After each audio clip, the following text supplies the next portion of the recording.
ఈ thermocol షీట్ని cut చేసి ముక్కలు ముక్కలు కట్ చేసి పెడదాం అనుకున్నా, కానీ చాలా గట్టిగా ఉందండి. అందుకే నేను దీన్ని కొత్తిమీర కోసం అయితే కొత్తిమీర కానీ మెంతికూర కానీ అవి చల్లుకుందాం అనుకుంటున్నాను. దానికోసం అయితే ఉంచేస్తున్నాను.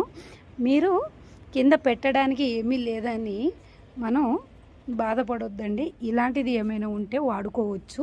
ఇలా నాలాగా అయితే వాడుకోవచ్చు. మీరు చూడండి, ఇలా కూడా మనకు ఉపయోగపడుతుంది.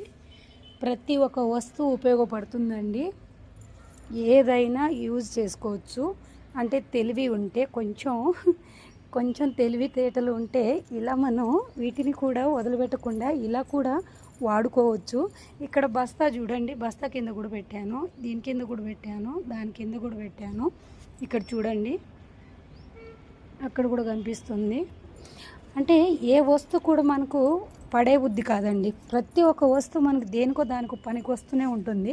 కాకపోతే కొంచెం ఆలోచించి పెట్టుకుంటే బాగానే ఉంటుంది. చూసారా, ఇది పెద్దది ట్రబ్బు.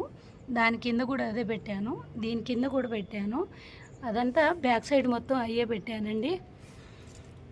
అందులో కూడా పెడదాం అనుకున్నా, కట్ చేసి అవి కూడా కింద పెడదాం అనుకున్నాలే, కానీ అది బాగా గట్టిగా ఉండేసరికి ఎందుకో నాకు కట్ చేయబుద్ధి కావట్లేదు. దీంట్లో మెంతికూర కానీ కొత్తిమీర కానీ చల్లుకుంటాను. ఓకే, నా వీడియో యూస్ఫుల్ అనుకుంటున్నాం మీ అందరికీ. నచ్చితే లైక్ చేయండి, షేర్ చేయండి, సబ్స్క్రైబ్ చేసుకోండి ఫ్రెండ్స్. ఓకేనా, బాయ్.